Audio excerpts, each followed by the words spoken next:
Aux amis d'Anglo-Congo à travers le monde, je vous salue. Bonsoir, bonjour.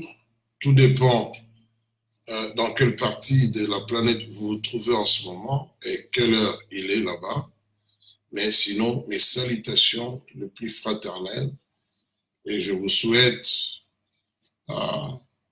une bonne journée pour ceux qui viennent de commencer la journée. Alors que... Excusez-moi, il y a un appel. Alors, j'étais en train de dire que bonsoir, bonjour, toutes les bonnes choses. Voilà, nous avons des sujets à traiter ici. Nous avons, le premier, c'est le message de félicitations des USA au président Tshisekedi. Le deuxième, le message de Kabila à la nation. J'allais dire du président Kabila à la nation. Donc, le président sortant, ces deux messages ont attiré notre attention et nous allons y revenir pour voir, creuser, voir qu'est-ce qu'il y a derrière.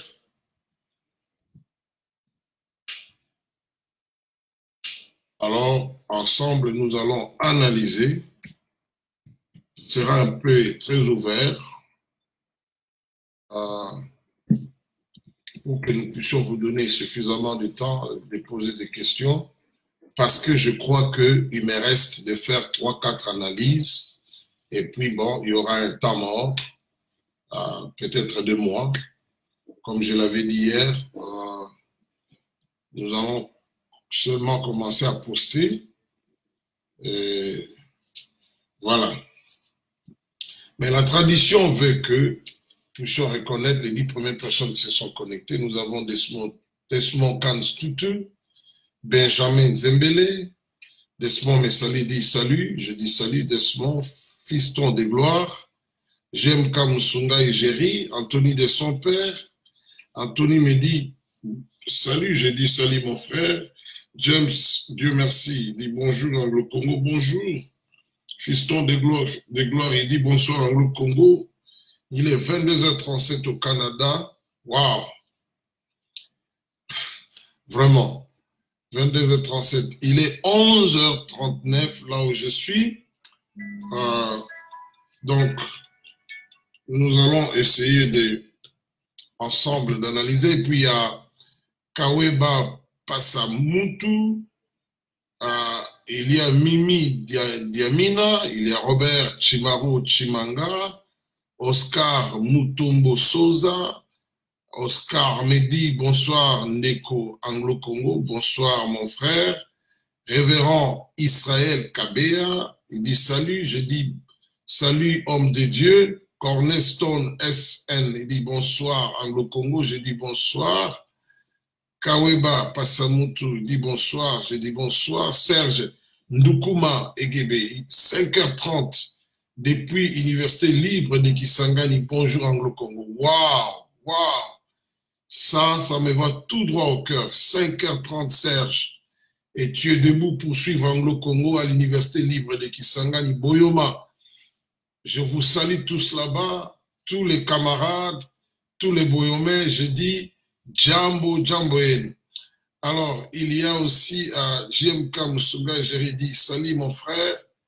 Il y a Mukenge Blaise, il y a Georges Josué qui dit salut, Raphaël Mboui qui dit bonjour papa Anglo, Marcel Nsassé Mboui, et puis il y a Marcel me dit bonjour, je dis bonjour, Diana Tishimbi, Johnny Tumba Dipa, Charles, non Clyde, mon frère Clyde, Chadari Saloumou, sénateur Tshisekedi Poutine. Hier on a eu un bon entretien avec ses frères.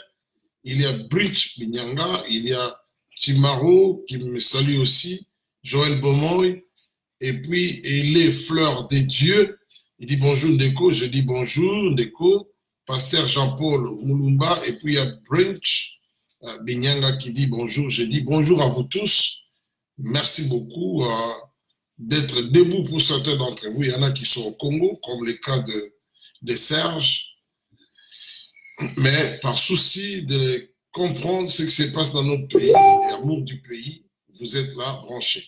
Alors, message de félicitations des États-Unis au président Félix Tshisekedi. Ce message, je vous fais remarquer qu'il est apparemment le tout dernier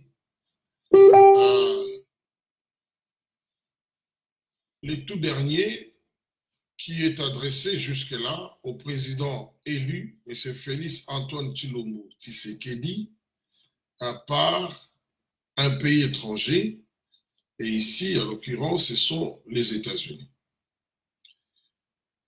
Et ils ont fait ce message à 24 heures de la prestation de serment de M. Félix Tshisekedi en tant que 5e chef de l'État de la République démocratique du Congo. Dans ce message, 2 points.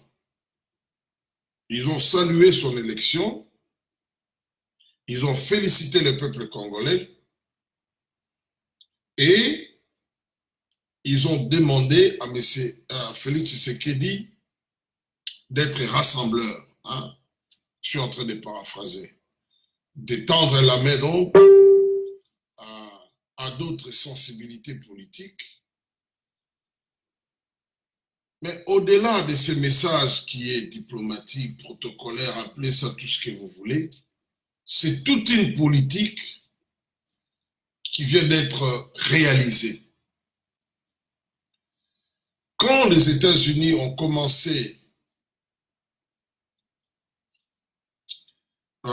cette démarche d'accompagner le peuple dans sa volonté le peuple congolais, qu'est-ce que je dis? Le peuple congolais dans sa volonté de vivre l'alternance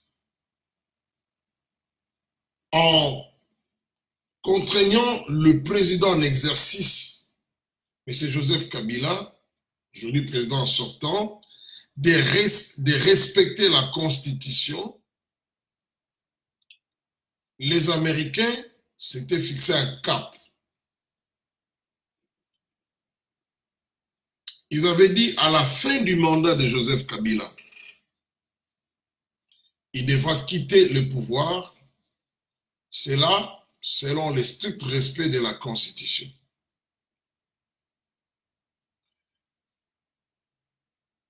Un envoyé spécial, M. Rasfengold, avait été nommé. Ce monsieur a rencontré Kabila plusieurs fois en lui parlant comment il devrait quitter le pouvoir, laisser le Congo plus ou moins stable, et cela fera de lui un grand dans l'histoire.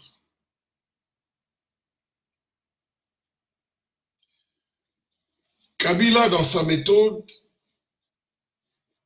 il écoutait, il était d'accord, mais sur le terrain, il essayait de créer une situation qui va lui permettre de rester. Je vous ai toujours dit, quand vous voyez en diplomatie, on nomme un envoyé spécial pour une région, pour un pays, alors qu'il y a un ambassadeur dans ces pays-là qui représente le pays d'origine de, qu'est-ce que je dis, le pays qui envoie l'envoyé spécial, dites-vous qu'il y a urgence. Dites-vous qu'il y a un enjeu important. Ça peut être un enjeu sécuritaire, ça peut être un enjeu économique, appelez ça comme vous voulez, mais c'est toujours un renforcement diplomatique. Parce que l'ambassadeur pouvait bien faire le travail. Mais quand on envoie un envoyé spécial comme ça, il vient en renfort de la diplomatie normale d'un pays.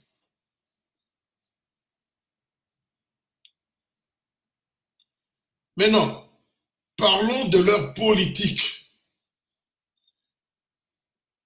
Ils avaient dit ceci, et ils le disaient dans chaque déclaration.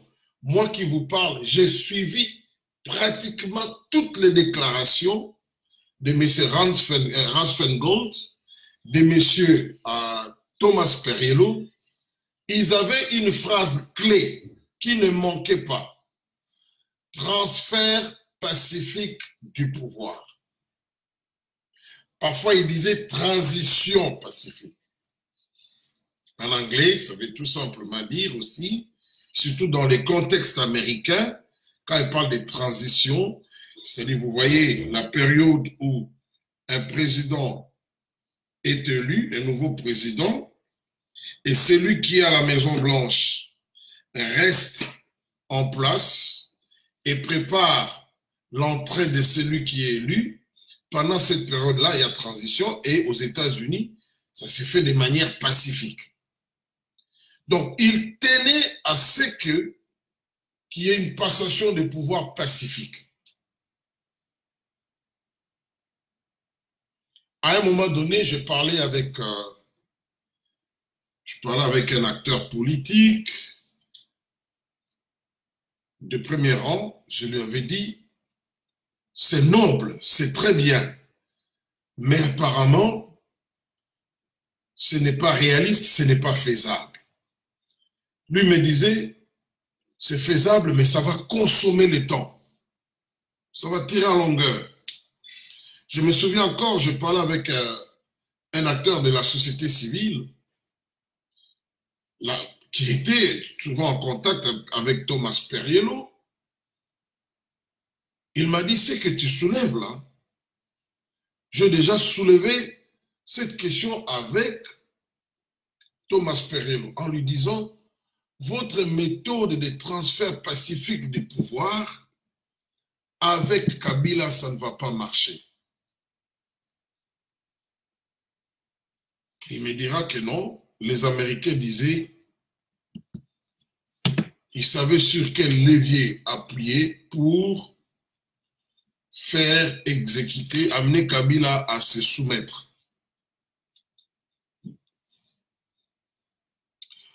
Aujourd'hui, comme l'avait dit cet acteur politique-là, que ça va prendre du temps, Kabila va essayer d'aller au-delà du mandat constitutionnel, c'est ce qui est arrivé. Mais aussi, qu'est-ce qui est arrivé? C'est le fait que la politique, ce qu'on appelle policy des Américains, finalement, ils ont réalisé ça. Ils ont amené Kabila à donner le pouvoir, à transférer le pouvoir à un autre président. Chose qui va se faire aujourd'hui. Alors, quand il parlait de transfert pacifique de pouvoir, j'avais dit à un ami, ils vont utiliser les élections, mais ils vont s'assurer que ces pouvoirs aillent entre les mains d'une personne qui est déjà dans, j'allais dire, désignée par eux, parce que on ne donne pas le pouvoir à n'importe qui. Surtout pas d'un pays comme la RDC. Surtout pas pendant cette période si importante. Et ceux qui me suivent, je disais que quand on a commencé à parler de l'histoire de la candidature commune de l'opposition, je disais que je doute fort qu'à ce stade, les Américains n'aient pas encore l'idée qui sera le président. Parce que ça ne se fait pas comme ça. Ils cherchent toujours à savoir, à se faire une idée qui pourra succéder à celui qui est aux affaires bien avant. Je vous ai dit que dans un entretien, alors que Kabila était encore président de la transition, la discussion sur sa succession était engagée sérieusement entre les Américains et leurs alliés belges. C'est une information que j'ai extraite des câbles diplomatiques américains. Et dans cette discussion, ils avaient évoqué plusieurs noms. Mais nous étions encore pendant la période des 1+4 et pensaient déjà à la succession de Joseph Kabila.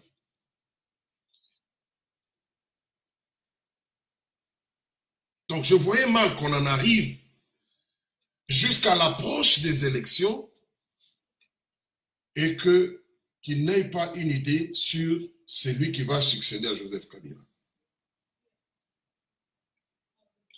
Je faisais des prédictions, ceux qui me suivent, je disais que moi je vois un homme se démarquer. J'ai donné des indices.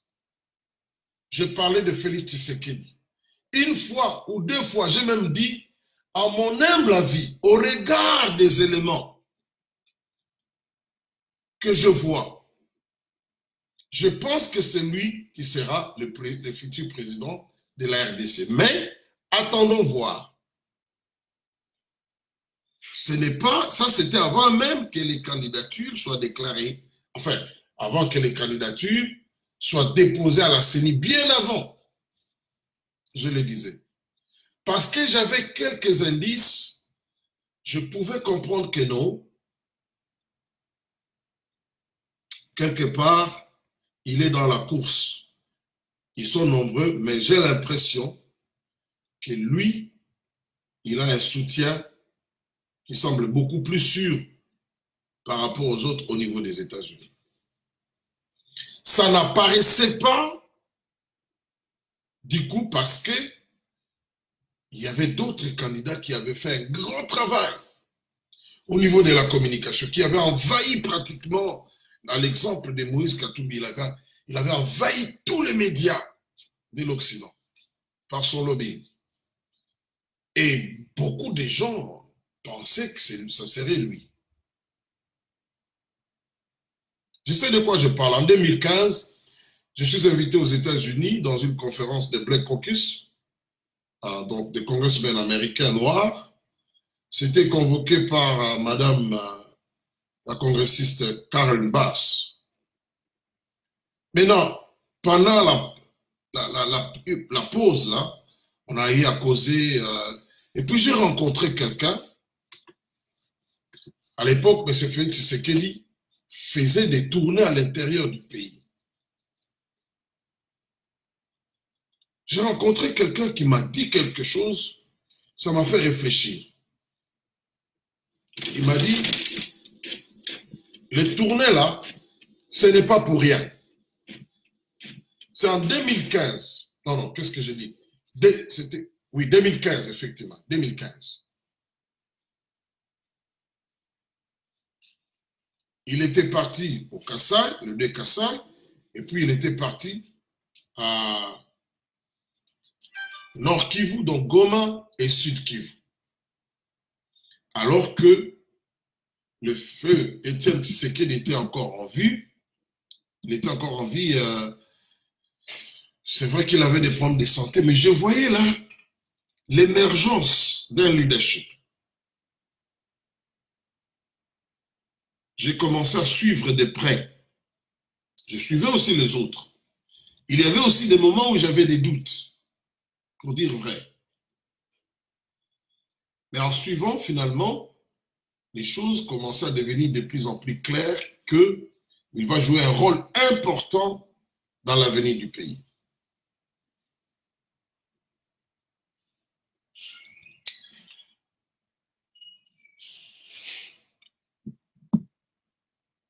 Aujourd'hui, ce que nous sommes en train de vivre, c'est ce que les Américains avaient élaboré. Ils ont exécuté cela.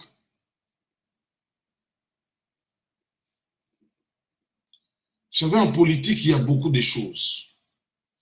Il y a eu tentative, cette affaire de candidature unique, sans révéler des secrets ici, je vais vous dire qu'il y avait déjà une lutte terrible de leadership dans l'opposition. Vous voyez, quand ils se sont rendus en Afrique du Sud, où il y a une ONG qui travaille pour la promotion de la paix, du dialogue et réconciliation, j'étais au courant de certaines choses. D'abord, j'étais informé avant qu'il y aura une rencontre en Afrique du Sud et j'en avais parlé dans une analyse. Quand ils se sont rencontrés en Afrique du Sud, ceux qui vont se souvenir, Moïse Katumbi était présent, Vital Kamerhe y était, Martin Fayulu était là-bas, professeur Matungulu était là, je ne sais plus si Mouzito était là, je crois ma mémoire peut-être me trahit sur ce point, mais les noms que je viens de citer là, ils étaient là. Étrangement, M. Félix Tshisekedi n'était pas là.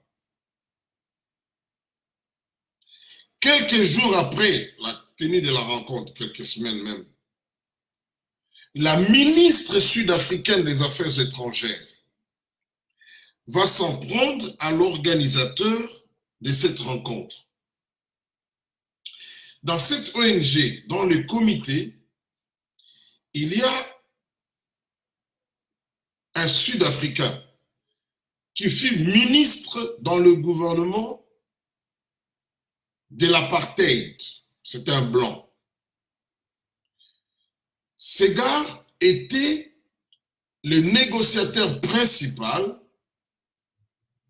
pour le compte du régime d'apartheid et c'est l'homme qui rencontrait Cyril Ramaphosa parce que Ramaphosa était désigné par les comités dirigeants de l'ANC comme le négociateur principal. J'ai la vidéo de ces deux personnes quand la première fois ils se sont présentés à la presse pour parler comment ils se rencontraient pour négocier. Ils étaient encore très jeunes.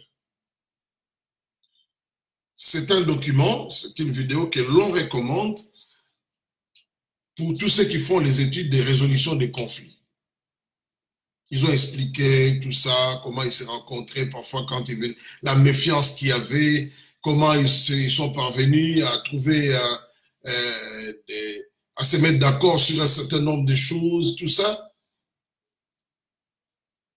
Ces messieurs-là, il a une grande audience dans le milieu, les centres de recherche, les universités, où on parle des conflits et des résolutions des conflits. Ce monsieur est dans le board, dans le comité de cette organisation-là qui avait invité les gens en Afrique du Sud. Je disais que quelques temps après, la ministre sud-africaine des Affaires étrangères, Lindiwe Sisulu, l'actuelle, s'en est pris à ces messieurs publiquement en disant que cette rencontre, vous l'avez organisée sans que nous, le gouvernement, nous soyons au courant. Et puis, vous n'avez pas invité les gens du gouvernement, donc du FCC, du parti au pouvoir, ou de la coalition. À l'époque, il y avait, je crois, est-ce qu'il y avait déjà FCC? Il y avait encore AMP. Vous ne les avez pas invités à prendre part.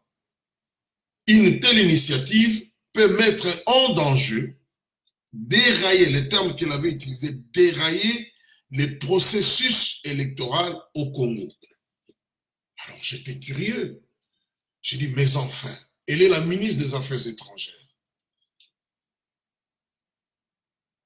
Il y a des opposants qui viennent de l'extérieur. Cette affaire, cette rencontre a été annoncée dans les médias, aussi bien dans les médias sud-africains. Elle peut voir son collègue de Home Affairs, comme on dit, donc des affaires intérieures, être informé. C'est certainement leurs ambassades qui dépendent de son ministère qui ont donné des visas. Comment elle peut prétendre ne pas être au courant de cette rencontre? C'est la première chose. Mais non seulement ça, elle s'est plainte qu'une telle rencontre peut dérailler les processus électoraux au Congo. Le monsieur avait aussi répondu par la voie de la presse. Finalement, la rencontre des opposants en Afrique du Sud s'est limitée définir les critères qui vont dicter la désignation du candidat commun. Mais je m'étais intéressé pour savoir pourquoi M. Félix Tshisekedi n'y est pas allé. Moïse Katumbi là-bas, Vital Kamerhe. Vital Kamerhe était annoncé absent à la réunion et en dernière minute, il a pris son avion et il est allé en Afrique du Sud. Quand j'ai mené mes petites enquêtes, à gauche et à droite, on me dira qu'il y a déjà la méfiance. On me dira que cette rencontre-là était quelque part déjà pipée. J'ai un document que je ne peux pas publier. Mais il y a un journal sud-africain qui avait donné les hints, comme on dit en anglais, donc, qui avait donné un signal pour que les gens puissent bien deviner. Déjà, les Congolais, il y avait dans la presse, il y avait des bruits comme quoi Fayulu était devenu le préféré de Moïse et de Mbemba. Mais en Afrique du Sud, les contacts avaient été pris en dépit des critères fixés. Aujourd'hui, je peux les dire.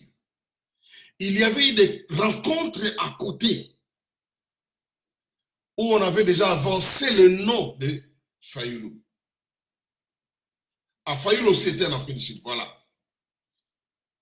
Ce monsieur a été approché. Je ne vais pas citer des noms. Et on lui dira que ça sera lui qui aura plus de chances parce qu'il aura le soutien quelque part de l'Église catholique. Je vous dis des choses vraies.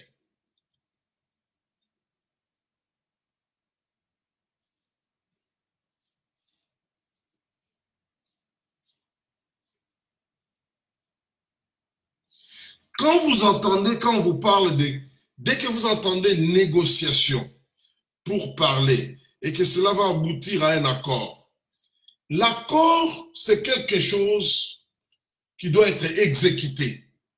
Souvent, on nous dit, voilà, bon, on nous dit les termes de l'accord, mais on ne dit pas souvent qui vont animer cet accord.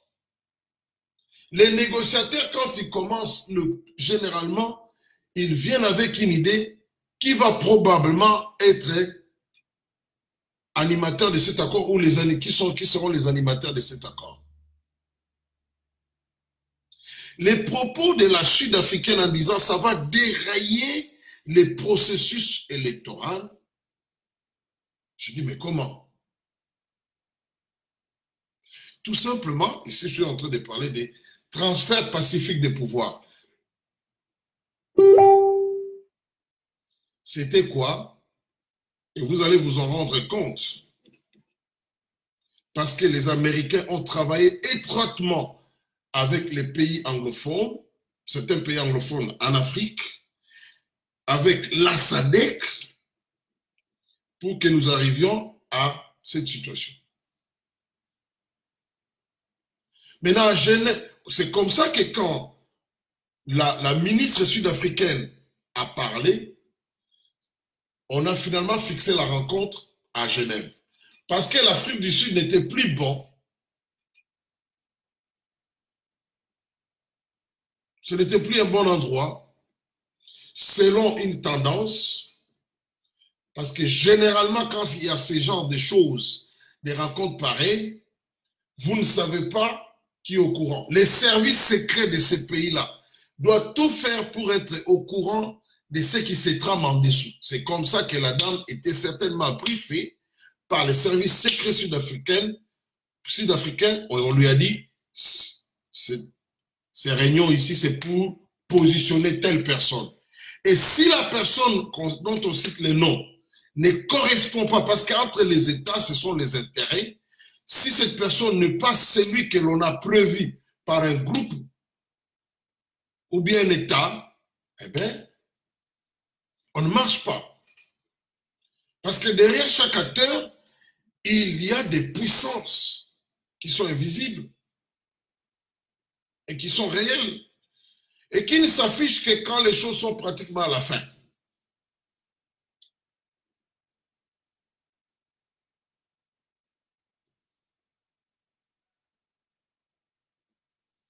Mais pourquoi? Parce que quand vous considérez sur le plan géopolitique, entre les grandes puissances, les Américains, quand Donald Trump est arrivé, il a demandé qu'on fasse un rapport sur la dépendance des États-Unis concernant certains métaux ou bien minerais stratégiques. Ils sont arrivés à la conclusion que les États-Unis étaient trop dépendants, donc la dépendance des États-Unis avait augmenté vis-à-vis de la Chine concernant certains minerais stratégiques. Je vais vous expliquer. Parce que vous avez entendu, quand je parlais de minerais stratégiques, vous avez entendu Kabila dans son discours, je vais y revenir, parler des minerais stratégiques. C'est ça l'enjeu. Alors, il y a des minerais qui sont très stratégiques, qui sont utilisés dans ce qu'on appelle l'industrie militaire américaine.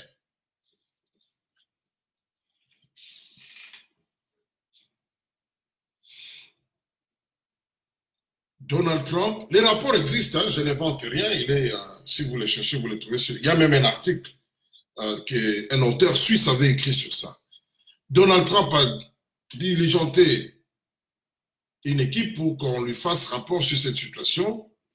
Ils sont arrivés à la conclusion que non, nous sommes devenus très dépendants, c'est très dangereux. Et si la Chine coupait l'approvisionnement de ces minéraux, quand je parle de minéraux, il ne s'agit pas de minéraux bruts tels qu'on prend le cobalt, le lithium chez nous, et que ça va en Chine, c'est brut, et puis les Américains vont acheter ça là-bas. Non, non, non. La Chine prend le minerai brut sur le sol congolais, extrait ça de là, elle amène ça chez elle, on travaille cela, et ça devient maintenant utilisable dans l'industrie.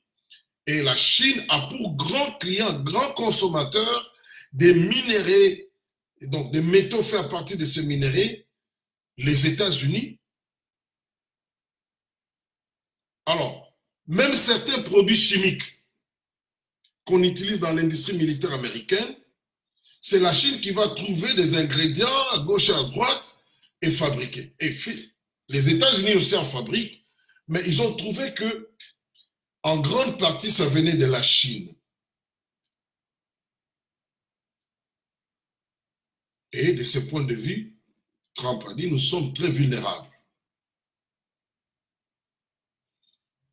Vous pouvez connecter ça. Vous comprenez pourquoi les tarifs douaniers sur le métaux chinois, la décision qu'avait prise le président Trump. Alors, pour les Américains, il fallait qu'eux-mêmes puissent aller comme fait la Chine en Afrique, dans certains pays spécifiques, notamment les Congo, extraire ces minéraux et les travailler aux États-Unis et fournir les métaux qui en sortiront à l'industrie militaire américaine. Parce que pour eux, c'est très capital que l'industrie militaire américaine continue à garder le leadership par rapport aux industries militaires des autres pays. Parce que le premier élément de la suprématie ou bien de leadership des États-Unis dans le monde, c'est d'abord la force militaire.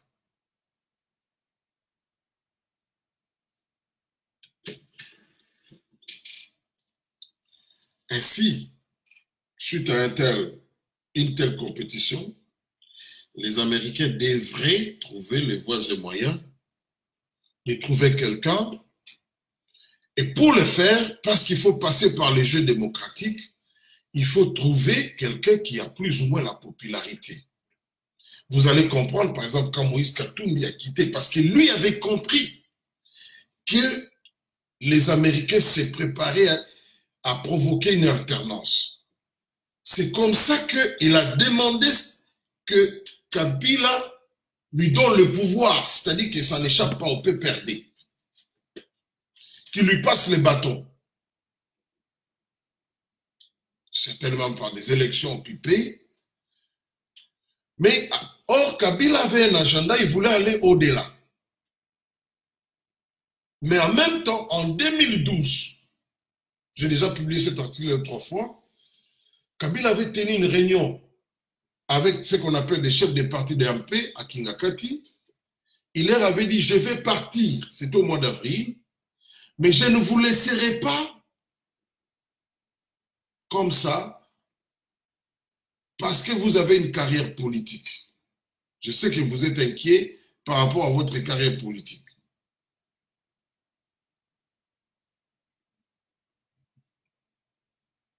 Maintenant, qu'est-ce que nous avons vécu ici, dans le cadre de messages des Américains? Comme je le disais qu'ils sont derrière, je disais même à un ami au Canada qui ne croyait pas à un moment donné, il m'a dit non, je crois que j'ai dit non, non, non, non, non. Moi, en tout cas, d'après mes analyses, je crois que le pouvoir ira entre les mains de Félix Tshisekedi. Pourquoi? Parce que, un, ils ont, l'UDP c'est un grand parti, c'est le plus grand parti de l'opposition. Deux, les tournées dont je vous ai parlé, la montée de M. Félix Tshisekedi sur la scène politique, la visibilité qu'il avait acquise, la position même de diplomate de l'UDP, c'est-à-dire le secrétaire général adjoint chargé des relations extérieures, c'est un poste très, très stratégique. Je m'étais dit, tout semble en tout cas réuni avec d'autres éléments à gauche et à droite, les visites chez les chefs d'État, quand M. Kaboré, le président du Burkina Faso, celui qui a succédé, disons, après la transition, celui qui a été élu, Kaboré, Marc Kaboré, M. Félix Tshisekedi était invité à la prestation des serments. Je me suis dit non, il me semble qu'il est déjà dans les clubs des chefs d'État. Alors c'est comme ça que, en additionnant tous les éléments, j'étais arrivé à la conclusion sûre que c'est lui qui sera le chef de l'État.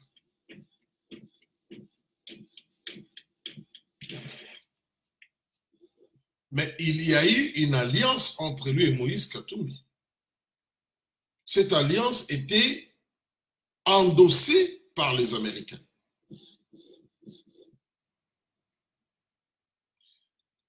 La présence de réseaux de Hezbollah chez nous, bon, pas surtout la présence, mais les regains d'activité, parce qu'ils sont là depuis l'époque de Mobutu.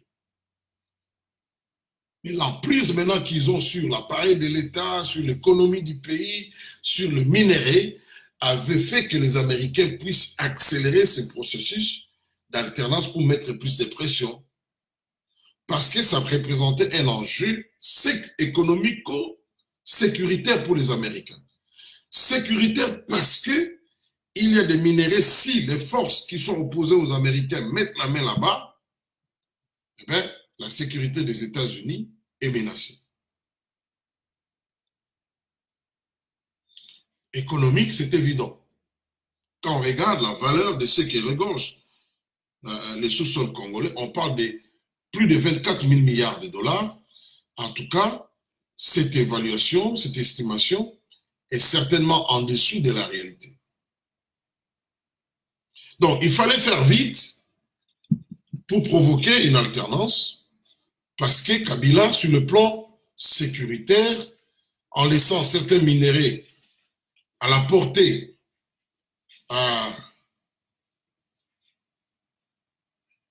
de certains individus, cela était un danger.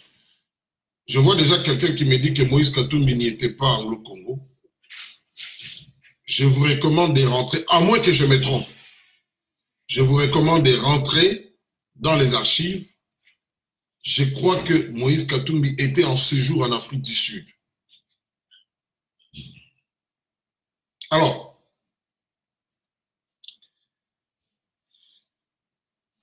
dans toutes ces rencontres de soi-disant pour la désignation d'un opposant, il y avait une lutte, hein, de part et d'autre. Et il y avait une tentative, certains opposants avaient compris que non, dans cette course, il y a quelqu'un qui a pris de l'avance. Quand il était clair que Moïse Katumbi ne va plus se représenter, après avoir tenté par le truchement des Américains, des Belges, des Sud-Africains, pour demander à Kabila qu'il rentre, et que Kabila était ferme, il était évident dans les cas des deals qu'ils avaient, ça devait être Félix Tshisekedi. Maintenant, toutes ces rencontres qui ont suivi ont fait qu'il y avait une lutte maintenant. Comment remplacer M. Félix Tshisekedi par quelqu'un d'autre? C'est comme ça qu'il y aura une alliance d'intérêt entre Moïse Katumbi et M. Jean-Pierre Mbemba. Chacun ayant ses raisons, mais au moins on disait, nous n'allons pas laisser, et politiquement c'est correct, hein? Un monsieur qui est à la tête d'un grand parti prend le pouvoir, dis-moi surtout du côté de Jean-Pierre Mbemba, cette information est vraie, je l'avais dit, parce que j'avais eu ça des sources très sûres. Les calculs étaient quoi? Généralement, quand ces genres de partis prennent le pouvoir, ils restent longtemps. Parce que le pouvoir lui-même a un effet, hein, sur la population qui va faire que ça va booster encore les partis. Les partis vont davantage s'ancrer dans la société, s'étendre, et il disait non, on ne peut pas laisser. Mais en dehors de ça, ce sont les contrats de business. Des contacts avaient été pris avec certaines compagnies minières qui sont liées à certains États de l'Europe, et ces États de l'Europe liés à certains États en Afrique.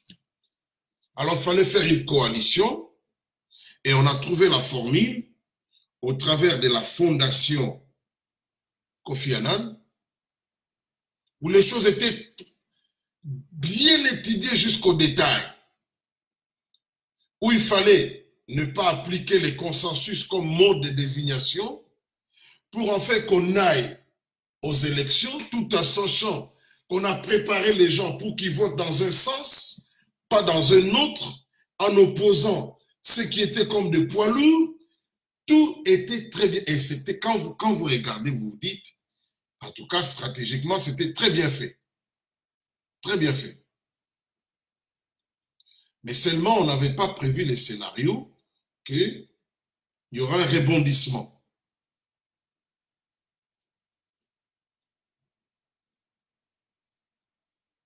L'Afrique du Sud, parce qu'il suivait, c'est Madame Lindiwe Sizulu était venue à Londres où elle avait rencontré Moïse Katumbi. Je crois 1 ou 2 jours avant Genève. L'Afrique du Sud avait pesé de tout son poids aussi pour que l'accord de Genève éclate. Pourquoi? Parce que les libéraux belges étaient pratiquement parvenus à effacer quelqu'un dont ils voulaient se débarrasser. C'était M. Félix Tshisekedi. Les Belges ont un calcul simple. Depuis même depuis Berlin, il y a une logique qui avait vu le jour, qui continue. C'est-à-dire, la Belgique, c'est un petit pays en Europe. Au moment du partage de l'Afrique, on a donné à la Belgique les grands Congo par consensus. Parce que les grandes puissances européennes n'arrivaient pas à s'entendre. Et comme l'Europe sortait de la guerre, on a dit, bon, il ne faut pas qu'on se fasse la guerre. Trouvons le plus petit commun dénominateur. Les termes, déjà à l'époque, là, ça existait. Et aussi, compte tenu des relations qu'avait le roi de Belge, notamment avec, vous voyez, ils sont venus de l'Allemagne et tout ça. C'est comme ça que l'Allemagne avait influencé les autres puissances. On a trouvé la formule, bon, on donne ça à la Belgique. Et vous allez voir la même logique continue. Donc, dès que vous êtes influent au Congo comme acteur politique, vous devenez très influent, très fort. La Belgique va commencer à vous combattre parce que la Belgique aime des dirigeants faibles au Congo. C'est pour qu'ils soient toujours en position de force, faire chantage à ces dirigeants. C'est comme ça que les gens n'avaient pas compris. Moi, j'aime bien mon vieux Martin Fayulu, que je connais personnellement. Mais cela ne m'avait pas empêché d'être surpris qu'il soit désigné candidat commun.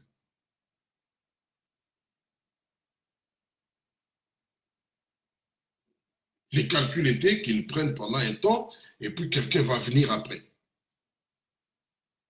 Mais le danger de ça, c'était quoi aussi? C'est que quand vous faites les calculs comme ça, en comptant sur la bonne volonté de quelqu'un, mais entre-temps, il prend de la visibilité, il prend de l'ampleur, avec les moyens de l'État, rien ne vous garantit qu'il va rester fidèle à l'accord. Et s'il n'est pas d'accord, ça ouvre la voie à une autre crise. Alors que notre pays, nous ne voulons pas de crise parce que la stabilité de notre pays est très faible.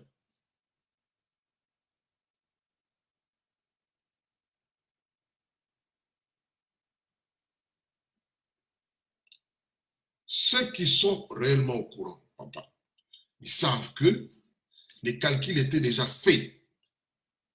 Il y a eu des rencontres, il y a eu des préparations.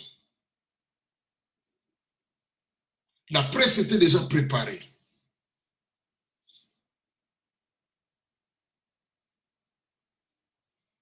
Quand je vous parlais de Kenya, beaucoup de gens ne comprenaient pas.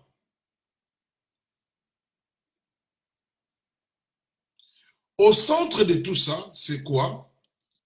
Les minéraux pour les puissances extérieures. Il n'y a pas autre chose. S'il faut rappeler ça 10 000 fois, nous allons le faire. Mais chacun devrait trouver quelqu'un sur qui s'appuyer.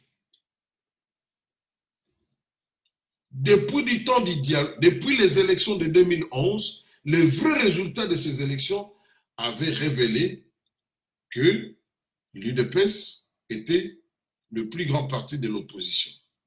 C'est comme ça que pour les Américains qui entrent en Afrique en s'appuyant sur des populations, donc en faisant que les choses apparaissent comme un jeu démocratique, sachant que les citoyens africains, dans leurs pays respectifs, surtout la jeunesse, ils sont opprimés, ils sont dans la pauvreté, on leur donne de la voix.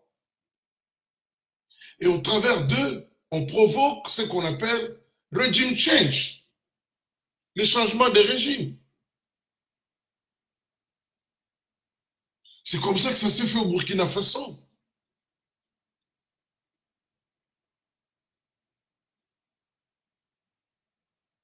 Il est malheureux chez nous que des mouvements citoyens de chez nous n'ont pas eu vraiment de l'ampleur sur la population. Un tout petit peu loucha, mais loucha du côté de l'Est. Surtout de Goma, un tout petit peu de Bukavu. Mais dans les autres provinces, loucha n'a pas eu beaucoup d'influence. Vous n'avez qu'à regarder le nombre de ces jeunes gens quand ils sortent. Ils peuvent être 10, 15, 20, mais l'écho de leurs manifestations dans la presse internationale, vous croyez qu'ils étaient 10 000? Quand on arrête un seul, c'est des bruits partout. Pourquoi? Il y a Open Society de Soros qui est derrière. Soros, on dit fait de la philanthropie, mais c'était un homme d'affaires. Moi, j'ai été dans le bureau de Open Society au Congo. J'ai été présenté là-bas par une Américaine que je ne peux pas citer les noms ici. Alors, ils avaient trouvé Filimbi et Lucha pour provoquer cela, malheureusement. L'espace politique congolais est un peu différent. qu'on le veuille ou pas, les partis politiques avec leurs faiblesses et leurs points forts occupent l'espace politique congolais.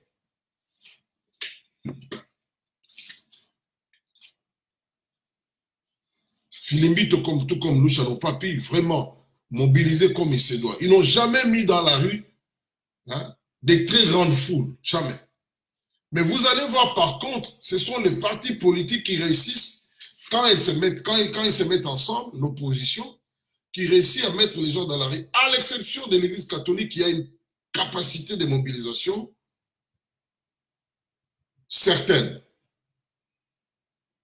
Le choix de l'Église catholique, c'est aussi par rapport à sa capacité de mobilisation. Donc, personne n'est allé là-bas en étant neutre au milieu du village, en disant non, nous n'avons personne qui nous soutient. Non, non. En politique, on n'est jamais neutre. Ça n'existe pas. C'est de l'utopie.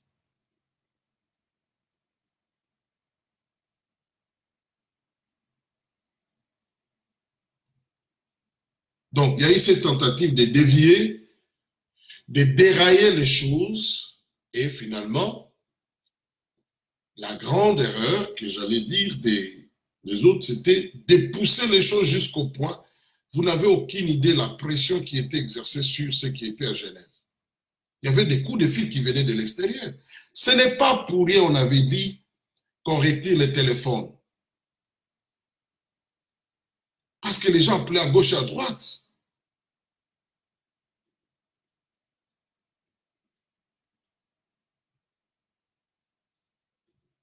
Et quand il y a eu éclatement de là, c'est là où c'était devenu encore plus clair pour moi. Quand j'ai vu la rencontre de Genève, j'ai dit ça y est, plutôt de Nairobi. Ceux qui connaissent la géopolitique de l'Afrique de l'Est, tout le monde sait que Kenya est un allié sûr des Américains. Très sûr même. Il y a une base militaire américaine au Kenya. Il y a 2 bases de réserve toujours là au Kenya. Et le Kenya fait la police des États-Unis d'Amérique dans la Corne de l'Afrique. Et le Kenya n'est pas seul. C'est pratiquement le Kenya qui est les remparts des intérêts américains contre le El-Shabaab. C'est pas pour rien. Vous avez vu les attentats dernièrement. On a tué les gens. Et j'avais vite compris que nous voilà un quartier général des Américains dans la sous-région. En dehors de cela, beaucoup d'organisations des Nations Unies, leur bureau de relais pour l'Afrique se trouve au Kenya.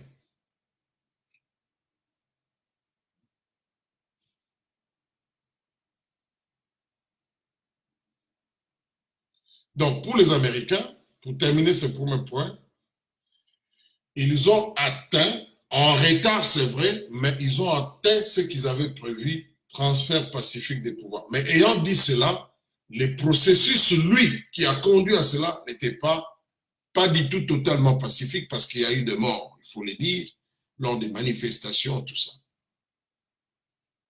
Donc, aujourd'hui, ou demain pour certains, nous allons voir ce que les Américains avaient fixé, prévu, nous allons les vivre au Congo. Ce qui compte pour eux, c'est le fait que leur politique, telle qu'ils avaient prévu, cela s'est accompli. Maintenant, l'affaire des résultats, tout ça, ce que vous voyez dans la presse, ça c'est le travail de lobbying. Je l'ai dit, je le répète, la MOUCA n'a pas eu de preuves suffisamment à montrer à la Cour constitutionnelle.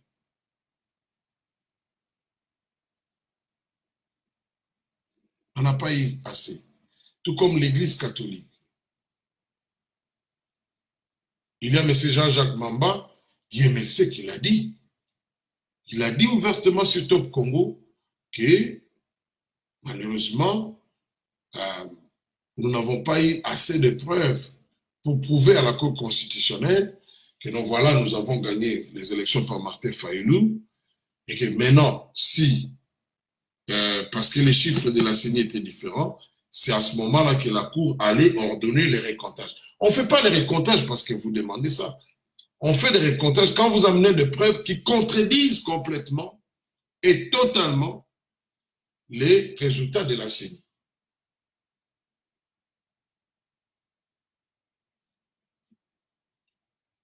Sinon, alors, pour chaque 21 candidats, on va compter pour tout le monde.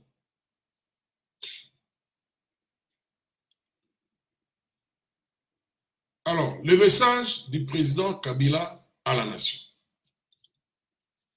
Dans ce message, Kabila a essayé de faire un petit bilan qu'il a voulu globalement positif en admettant certaines erreurs,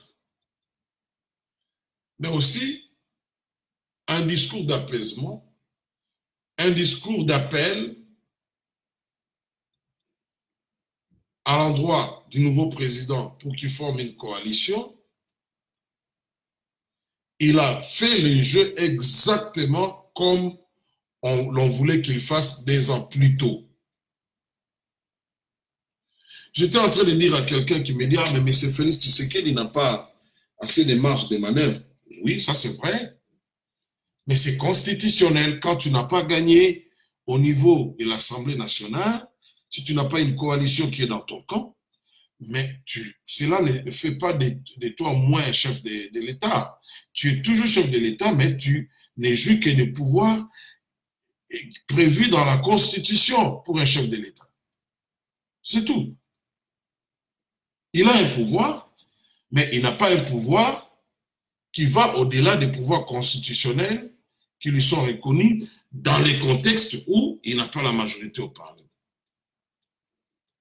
Mais le vrai transfert, comment il faut l'interpréter? Tout devrait se faire dans la paix pour qu'on garde la stabilité. D'abord de la RDC des voisins. Mais le scénario, comment il s'est passé, c'est, j'ai donné une illustration à un ami, j'ai dit, c'est comme si tu as une compagnie, on te dit, vends la compagnie.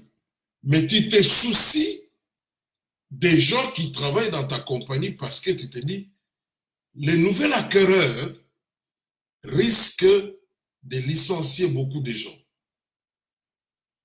Alors tu demandes, tu dis, comme condition de vente, vous achetez, mais vous acceptez de garder les personnels dans la compagnie jusqu'à telle période, au nom de la paix. Ça, c'est à mon humble avis, c'est à quoi nous avons assisté. Alors, c'est pour cela, moi, je doute fort, je vous dis bien, je doute fort que j'ai entendu un commentateur de la politique du Congo en Belgique dire Bizimungu. Je dis, mais écoutez, les gens oublient. Bizimungu était un président rwandais, Hutu, qui avait rejoint les AFPR. Ils ont gagné la guerre. Dans ce pays-là, il y a eu génocide. Et ce n'est pas le même contexte. Bizimungu n'a jamais été élu.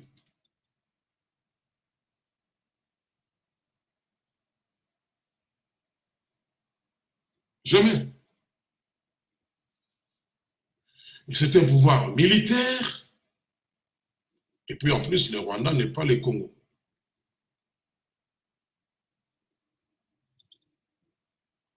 Nous assistons. Retenez ce que je vous dis. Parce que Kabila avait peur de sa sécurité. On lui avait dit, on va assurer ta sécurité, mais pas celle de tes collaborateurs. Alors, c'est une illustration que je donne un exemple. Il a vendu le business et le personnel. Maintenant, vous allez comprendre ce qu'il avait dit en 2012, que je vais partir. Je sais que vous êtes inquiet par rapport à votre carrière, mais je ne vais pas vous laisser comme ça. Mais ceci étant dit, ça c'est un arrangement qui peut être un arrangement entre lui et ses gens. Et ceci étant dit, rien n'est garanti. que durant le mandat, les choses vont rester comme ça. C'est très important ce que je dis. Et de ce fait, je peux vous dire que M. Félix Tshisekedi, je l'ai dit en connaissance de cause.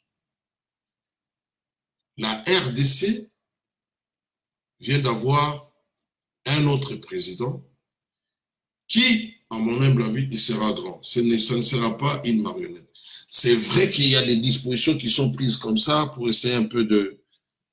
Mais je peux vous garantir, et d'ailleurs, j'en veux pour preuve, le Twitter de M. Herman Cohen quand il réagissait à un article de New York Times.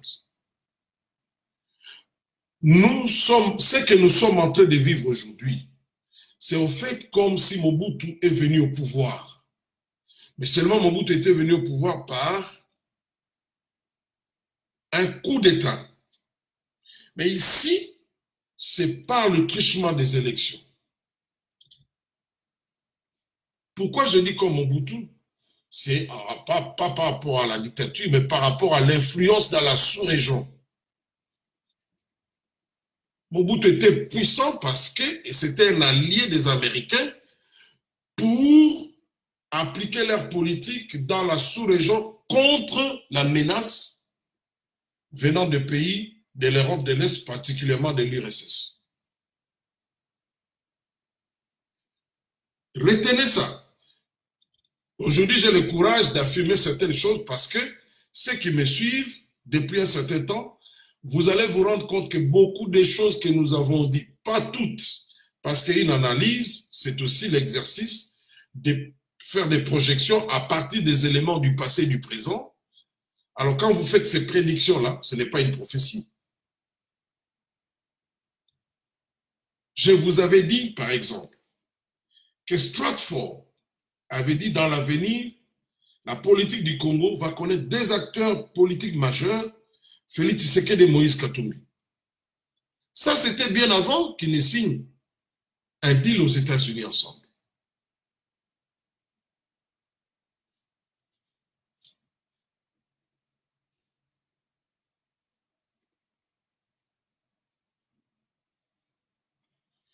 Et si M. Félix Tshisekedi comprend ces concours de circonstances, l'importance qu'il aura dans la sous-région, vous avez vu, je vais vous faire rire, pas vous faire rire, mais je vous dis quelque chose de vrai. Mais la réunion de l'Union africaine, c'était quoi? C'était encore Genève bis. Mais cette réunion a connu des difficultés. Les mêmes forces ont réuni certains chefs de l'État. Donc, on a fait monter les choses à un niveau beaucoup plus élevé. Mais malgré que ces chefs de l'État s'étaient réunis, ils n'ont pas pu empêcher ce qui devrait arriver d'arriver.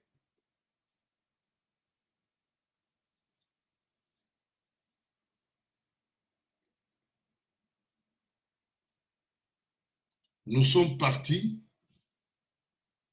croyez-moi, pour un leadership grand. Quand Hillary Clinton est venu au Congo en 2009, l'ancien ambassadeur américain Daniel Simpson, il est en retraite, maintenant il est converti, il est devenu journaliste. Sur RFI, on lui posait la question de savoir pourquoi Hillary Clinton, dans son tournée en Afrique, n'est pas allé au Rwanda. Écoutez, les Blancs sont dictés, l'Occident est dicté par les intérêts. Les Rwandais avaient fait sa mission sur la RDC. Maintenant, on a tourné la page. Il y a autre chose. Vous savez ce qu'il avait dit? Il a dit, ceux qui connaissent la géographie, mais à Goma, où ils se sont rencontrés, Hillary Clinton a rencontré Kabila à Goma. Il dit, c'est un jeu de pierre de Guissény. Il dit, c'est un problème d'enjeu économique. La RDC est un géant économique et les Américains vont tout faire pour que ces pays se relèvent.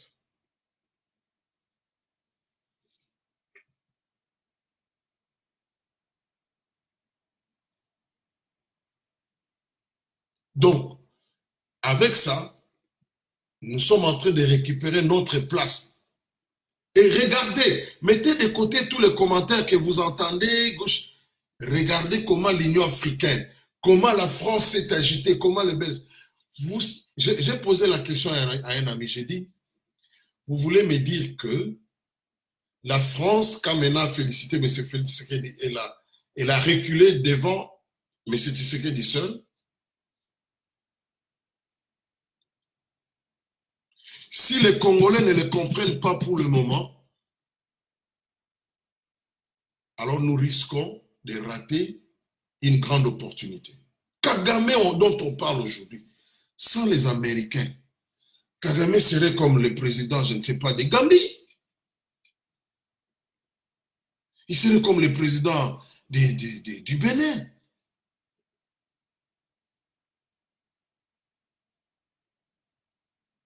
Quand on s'aligne sur la politique d'une grande puissance dans votre sous-région, que vous le voulez ou pas, ils vont vous faire de vous grands.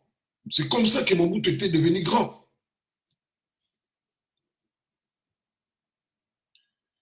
Je l'ai dit sans parti pris. Ceux qui me suivent, ils savent, je le disais.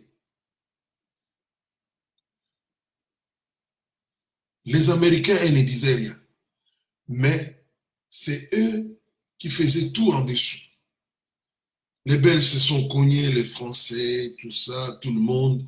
Et au niveau de l'Afrique, c'est la SADC, avec comme locomotive l'Afrique du Sud. Kagame n'est plus venu chez nous. Hein. Nous sommes en train de vivre là un grand tournant.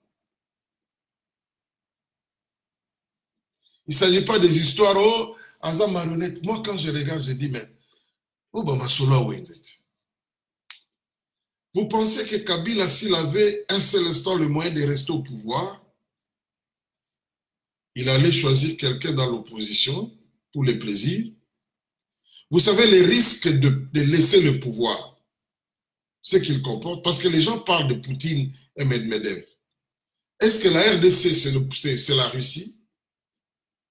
Mais pourquoi les gens ne prennent pas les exemples des pays africains où on a tenté de donner à quelqu'un le pouvoir hein, sans contenu? Comment ça tournait? En Angola, en Zambie, au Malawi, et même au Botswana ici. Nous sommes en Afrique. Vous parlez de la Russie. Et c'est fait à dessein. C'est tout simplement, je vous dis, je peux vous l'annoncer, bien que les gens sont en train de nier, les contacts continuent. Les contacts dont avait parlé Kyungu continuent. Les gens viendront négocier. Quand Kabila est venu au pouvoir, te dire, on sait, non, le problème, ce n'est pas moi. Le problème, il faut se poser la question, comment c'est moi est arrivé là? Si vous ne voyez pas ça, eh bien, vous allez vous contenter des choses en surface et vous allez faire une mauvaise lecture. 18 ans. 18 ans. Parce qu'il a collaboré à la politique des Américains. N'est-ce pas que dans le message des Américains, on l'a aussi félicité?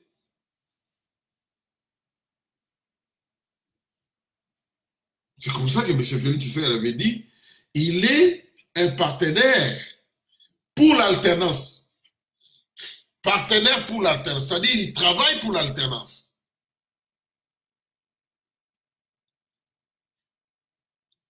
Retenez, il y aura des réformes dans l'armée. Dans les services de sécurité, il y aura des réformes au niveau des marchés des mines, donc des minerais. Parce qu'un pays si grand comme la RDC, l'une des choses, des meilleures choses que Mobutu nous a laissées, c'était quoi? C'était la paix et la stabilité. Elle venait d'où? Les Américains l'avaient rendu très fort.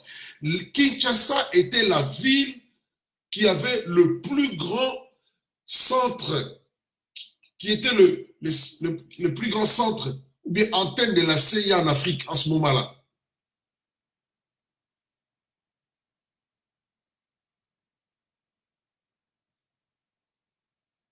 Nous sommes en train de rentrer à cette position.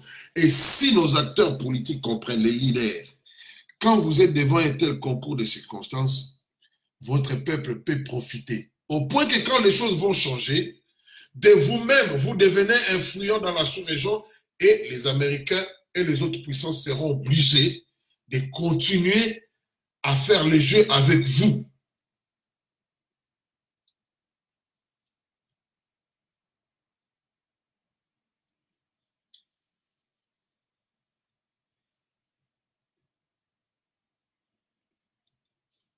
Il y en a qui pensent, ah non, les jeunes.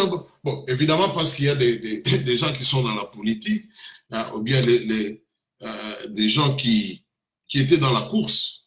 Hein. Moi, je me dis, quelqu'un de la Mouka ne doit pas dire que M. Félix Tshisekedi sera la marionnette. Il ne doit pas dire ça. Quelqu'un d'autre, oui. Parce que si on l'enlève mon frère Martin Fayoulou, lui, qu'est-ce qui va changer? Il sera dans la même situation. Si cela est vrai que c'est mais c'est des marionnettes. Donc, et ils sont en train de se battre pour devenir des marionnettes. Il y a quelque chose de consistant. Mais ils ne peuvent pas le dire. Est-ce que les Belges peuvent s'embêter? Est-ce que l'Union africaine peut s'embêter comme ça s'ils savent que c'est une marionnette qu'on est en train de mettre en place? Mobiliser plus de 16 chefs d'État. Regardez le nombre de chefs d'État et de gouvernement qui vont venir au Congo là. Les délégations.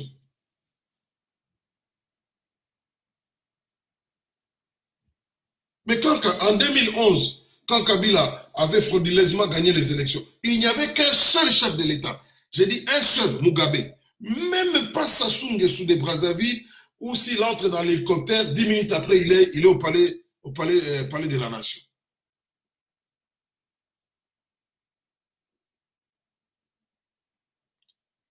Si ces chefs d'État savent que c'est une marionnette, mais ils viendront perdre leur temps. Pourquoi? Donc envoyer un ambassadeur, donc envoyer un ministre des Affaires étrangères.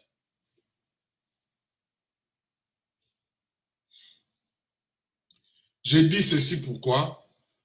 Parce que quelque chose de grand est en train de se faire et nous, peuples, nous devons accompagner cela. Nous devons d'ailleurs essayer de nous en approprier.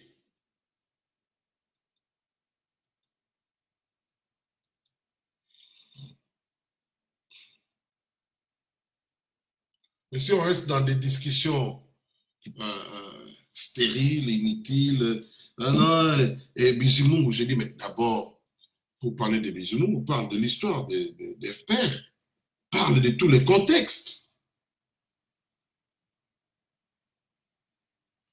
Sans les Américains, en dépit des efforts faits par les Noirs en Afrique du Sud, ça allait être compliqué pour l'ANC jusqu'à aujourd'hui.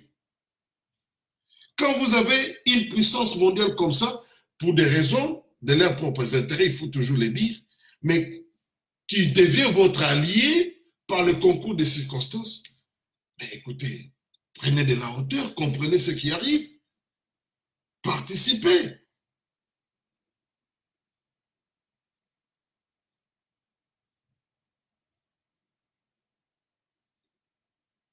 Si les gens pouvaient savoir, quand on parle, non, tel Félix Tshisekedi a rencontré Kabila, mais posez-vous la question, qui les a amenés à se rencontrer? Il ne faut pas se limiter à cela. Vous voyez, Kabila de nature à laisser quelqu'un même prendre un semblant de pouvoir. Les gens oublient que ce monsieur, il a comme record, comme palmarès des crimes, mais je ne sais pas comment décrire ça. Les gens oublient ça très vite. Les enjeux sont tellement grands, tellement importants, que il fallait tout faire pour placer quelqu'un qui va faire le jeu d'un camp ou de l'autre. C'est comme ça que, moi je parle des choses, des informations que j'ai. Libre à vous si vous voulez dire c'est vrai ou faux, mais comme Dieu avait dit à Jérémie, même s'il n'écoute pas, si tu ne parles pas,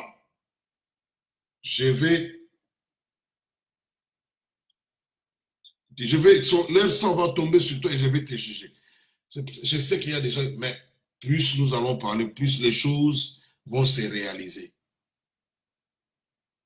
Moi, je dis, venons autour de cet homme.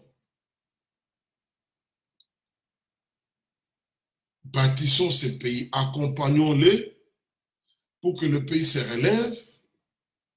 Et ça ne sert à rien. Oh, il y aura la tempête après. Quelle tempête? Moussa Nyamoussa a fait la guerre, il a tué les gens dans les Kivu et puis dans la province orientale. Ça produit quoi? C'est des choses qui créent des malheurs inutiles dans le pays. Quand vous faites la guerre, et rien ne vous garantit que vous allez d'ailleurs prendre le pouvoir par cette guerre-là. Mais vous allez seulement faire des victimes, des handicapés, des femmes qui seront violées, des minéraux qui seront pillés, parce que c'est ce qu'ils avaient fait, et tous avec les MLC, les quoi, Richard, comment il s'appelle les types ici, Lumbala, hein, Roger Lumbala. Entrez dans les rapports rapports mapping, vous allez trouver les noms de ces gens. Dans les rapports d'Amnesty International. Amener les gens encore à aller prendre les armes, tout ça, pour occuper une portion de territoire, exploiter, ça mène le pays nulle part. Et vous savez, comme j'avais parlé avec un frère, dans cette guerre que nous voyons à l'est, ces conflits-là, il n'y a pas que les Rwandais. Il y a des vrais Congolais, même des autochtones, qui en tirent de grands profits économiques. Tous les groupes armés que vous voyez au Kivu là-bas, vous croyez que tous sont instrumentalisés par le Rwanda? Mais pas du tout. C'est du business. Il y a des gens qui se font, c'est de la loterie, qui se font facilement de l'argent. Parfois même des fils du sol, hein, du terroir.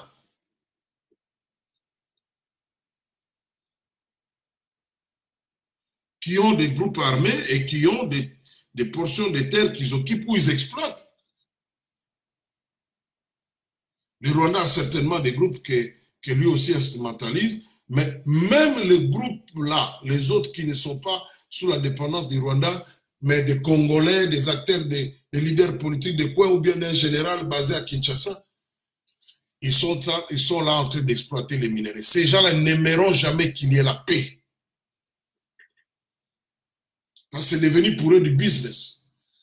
Allez au Rwanda voir comment ils construisent. Allez en Afrique du Sud. Ils ont acheté des maisons là-bas. Allez en Nairobi, en Tanzanie.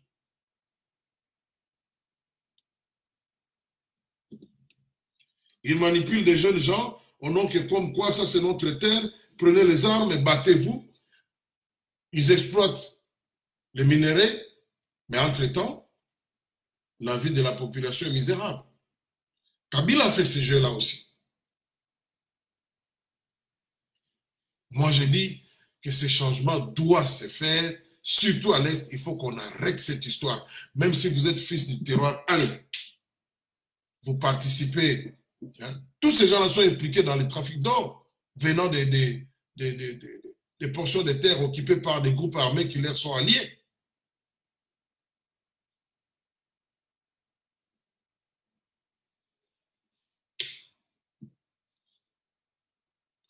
Je crois que c'était suffisant là. Nous devons comprendre. Sinon, ben, écoutez, les Américains ne sont là pas pour 50 ans et comme notre allié, les intérêts changent, ça va changer. Mais si nous sommes unis, et si aussi M. Félix Tshisekedi joue bien le jeu, il travaille pour l'intérêt du pays, et même si les gens que nous disons du FCC là, mais il faut qu'il travaille pour l'intérêt du pays. Il faut réformer cette armée, absolument.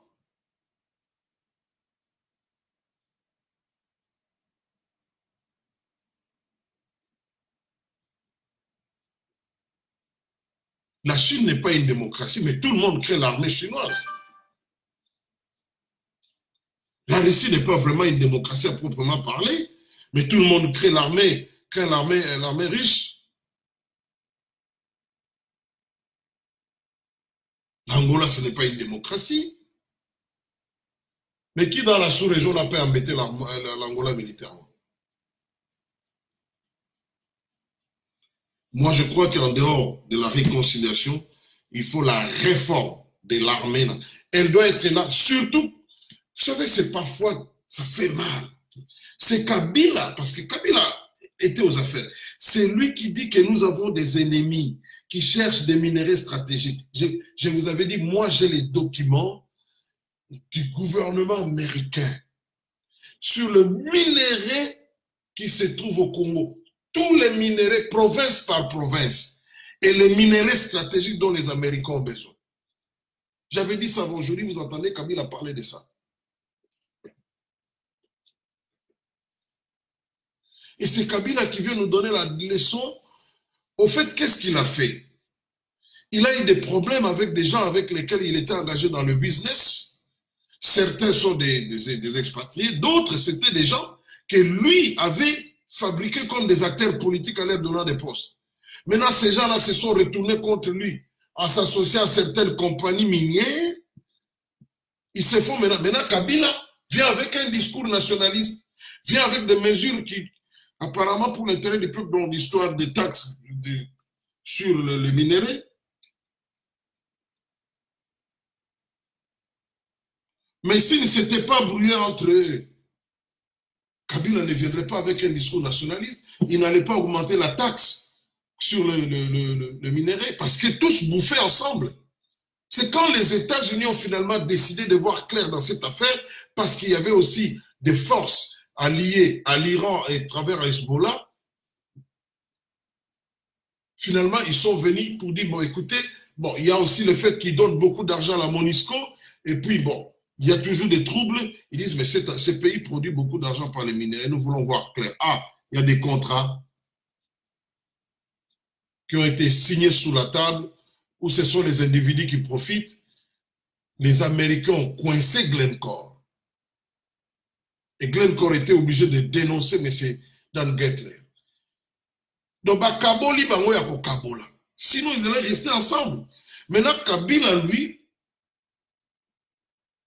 il reste dans son camp, il prend un discours nationaliste. Mais il était dans le jeu. Maintenant, l'autre faction qui est partie, qui est dans l'opposition, parce qu'ils se disputent, non pas pour le bonheur du peuple congolais, ils veulent venir par la force faire la guerre. Minéré.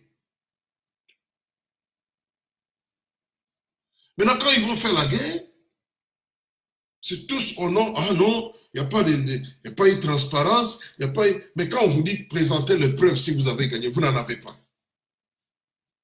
On mobilise les médias partout, tout ça. Hein? On donne de l'argent à une église d'aller faire des histoires. Donc tout ça, c'est pour avoir la main mise sur les minéraux. Et ils font ce travail pour certaines puissances. Et celui qui va en payer, c'est le peuple. C'est malheureux que ce processus n'était pas transparent. En disant cela, moi j'ai dit, c'est la CENI, Kabila, qui nous a mis dans cette situation. Ça aurait été transparent, il n'y aurait pas de... Je venais de lire l'étude d'un journaliste, je crois que c'était un Britannique, Tom Wilson. Il est de Reuters, mais je sais qu'il est proche de Moïse Katumbi.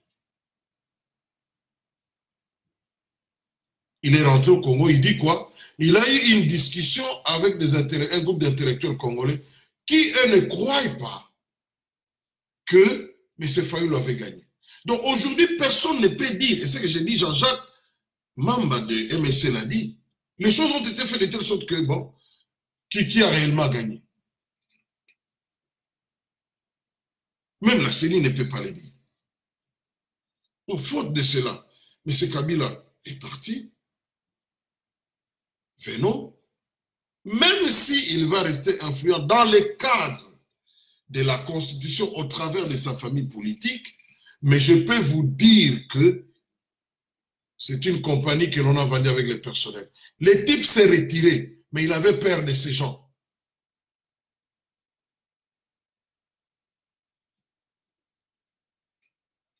Nous allons rester dans les discussions parce que tel n'a pas gagné. Associés, et les gagnants et les non-gagnants, les Congos 1-1, mettez-vous ensemble et travaillez pour que ces pays reprennent de la force sur le plan économique, un peu de stabilité, aller éradiquer les groupes armés à l'Est. C'est tout ce que les gens demandent.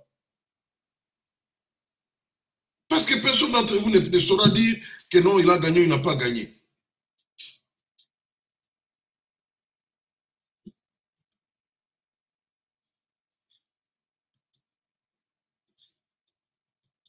Je vous dis la main sur le cœur que dans cette lutte, comme toujours, l'Église a pris part dans cette lutte.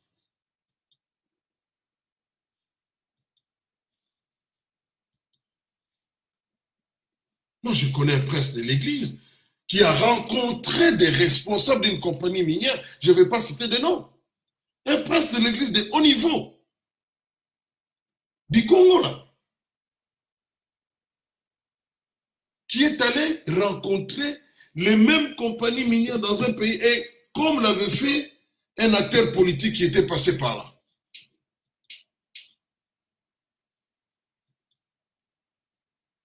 Nous disons que ce sont des Congolais, même s'ils sont sous soutien, ils ont le droit de chercher les changements, mais nous disons que maintenant que Kabila est parti, doit-on continuer à se battre?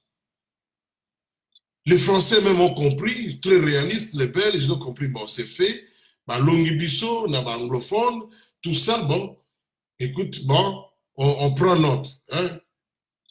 Mais non, nous les Congolais, tout ça, les gars, non, après le calme, il y aura la tempête contre qui?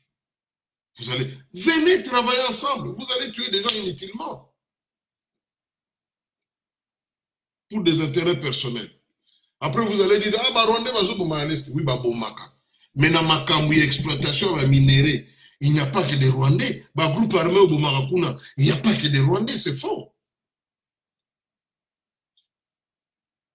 Quand on parle de Yakutumba, Yakutumba est Rwandais.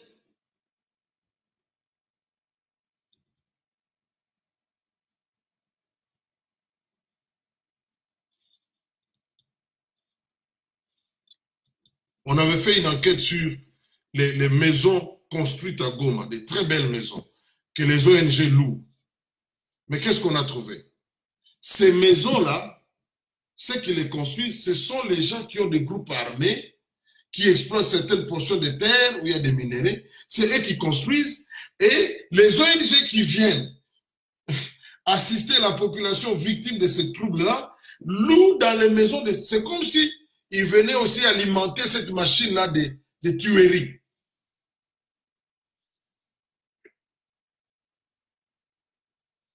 Donc, ils deviennent une force économique incontournable. D'une part, ils vendent les minéraux. D'autre part, c'est eux qui vous offrent des maisons à louer. Et ils font beaucoup d'argent avec ça. Vous pensez de tels gens vont accepter que la guerre se termine? Et là-dedans, il n'y a pas que des Rwandais, c'est faux. Regardez la liste des groupes armés. Tous n'ont pas été fabriqués à Kigali. Donc, quand quelqu'un vient vous dire tempête, tempête, écoutez, est-ce qu'il n'y a pas moyen de régler ces problèmes par les dialogues? D'autant plus que même les États-Unis parlent au nouveau président de s'ouvrir aux autres. Mais saisissez l'opportunité. Vous ne perdez rien. Allez, prenons Macaire, Mbelu. Il dit, Papa Anglo, où en sommes-nous avec les menaces des Kamita Temboussa? Je viens de répondre à tout ça. C'est malheureux qu'il fasse l'apologie de la violence. Je vois Kamita qui met une image, qui parle des morts dans l'équipe 8, sans même déplorer les morts. Le fait qu'il y a des morts, non, il fait l'apologie de la violence. On s'est dit, mais... Parce qu'il y a des gens sans la guerre, ils n'allaient pas être sur la scène politique. Il fallait qu'ils rejoignent un mouvement rebelle pour qu'on puisse parler d'eux. Donc c'est devenu une formule. Je ne justifie pas ces élections chaotiques. J'ai dit, mais il y a moyen de venir de parler.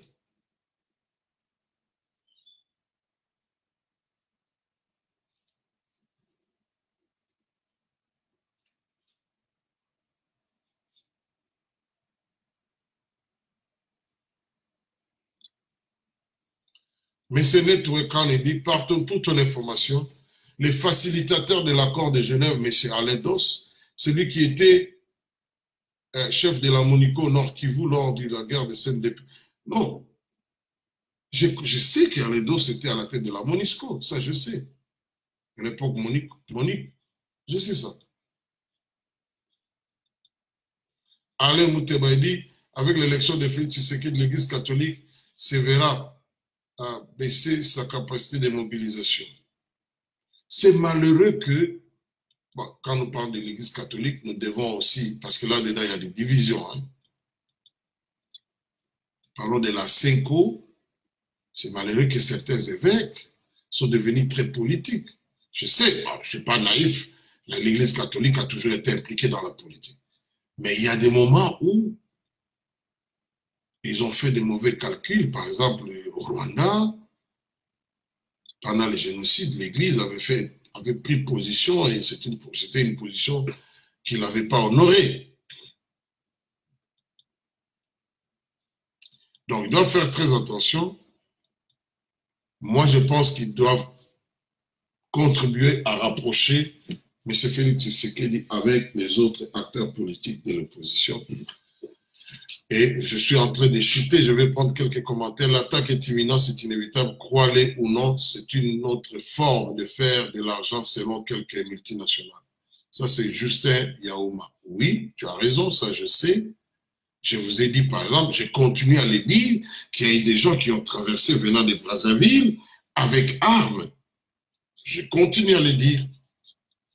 Maintenant, est-ce qu'ils vont opérer? Ça, c'est une autre chose. Peut-être qu'ils ne sauront pas, parce que l'information est sur la place publique. C'est un renseignement. Ce que je dis là.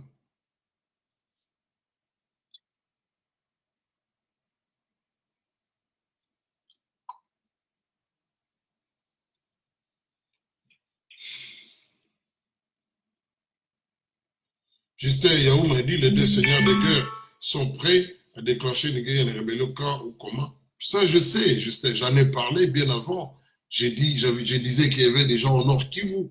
Je disais que même au Katanga, là, on pourrait bouger les choses. Mais c'est déplorable. C'est déplorable.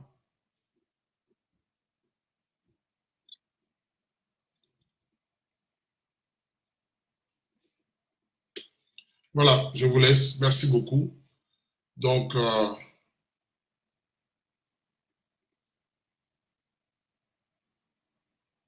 M. Alain Moutebe dit que je parle un peu de la responsabilité de pourquoi est-elle contre M. Félix. Mais c'est tout simplement parce qu'elle avait pris position déjà au départ. En fait, tout le monde savait que ces élections ne vont pas donner des résultats qui vont faire qu'il n'y ait pas de contestation, je le disais. Et ils ont pris position, malheureusement. Et c'est malheureux, moi je dis, quand on vous invite par courtoisie, par politesse, et surtout quand il s'agit de l'Église, vous ne dites pas, vous ne tournez pas en dérision l'invitation en disant ce n'est pas une convocation. Vous n'êtes pas obligé de dire ça.